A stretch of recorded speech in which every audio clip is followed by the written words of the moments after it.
All right, today we're diving into a story about how love can go so wrong, how it can turn into an absolute battlefield. It's a painfully real look at pride, hurt, and some truly terrible decisions. We're calling this one a war of egos. You know, this line from our source material just nails it. It perfectly captures that toxic cocktail we're about to explore. This isn't just a simple breakup story. Oh no. This is about a situation that gets pushed to its absolute breaking point, where every single choice just makes the disaster worse. So, where does a spiral like this even begin? Well, it often starts with something tragically familiar. A big fight, followed by just deafening silence. And right there, that's the moment the countdown starts. Okay, so the chain of events here is tragically simple. It all starts with a fight that, according to the source, just hit differently. Wow. It left this cold, heavy feeling in the air, and then he makes a choice.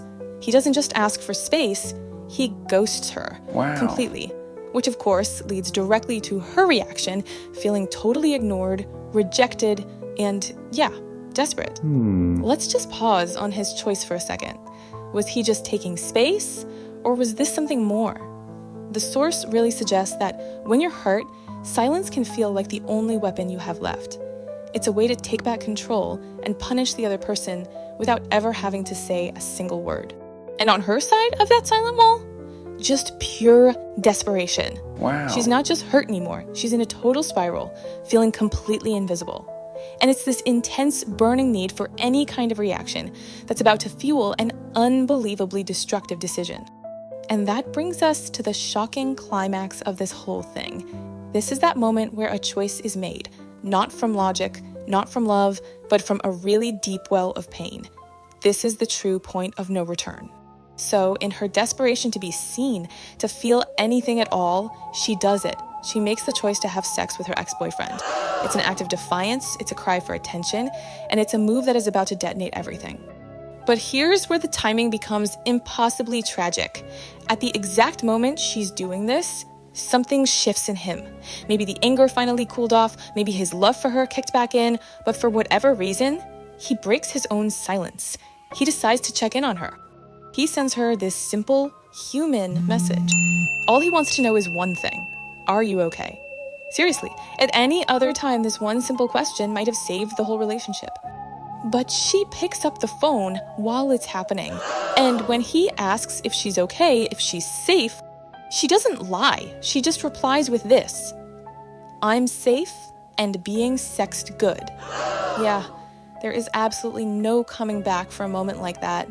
So now we enter the aftermath, the cold, the raw, the brutal consequences of that one single phone call. The next day, she finally comes home, and the verdict is delivered not with a fight, but with that same silence again. The house is empty, all his stuff gone. She tries to call him, but nope, she's been blocked on everything.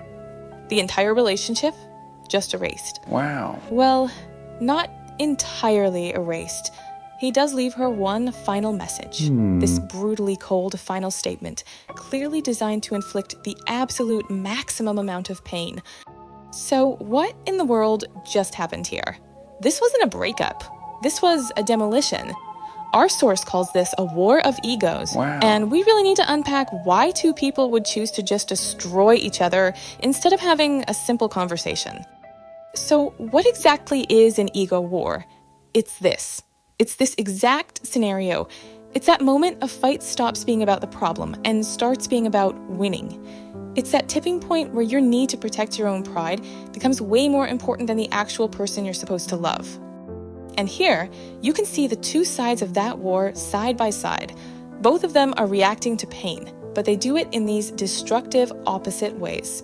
He chose silence, a cold, calculated weapon to control and punish. She chose revenge, an explosive bomb designed for maximum emotional damage. And when you look at the wreckage, this is what you find.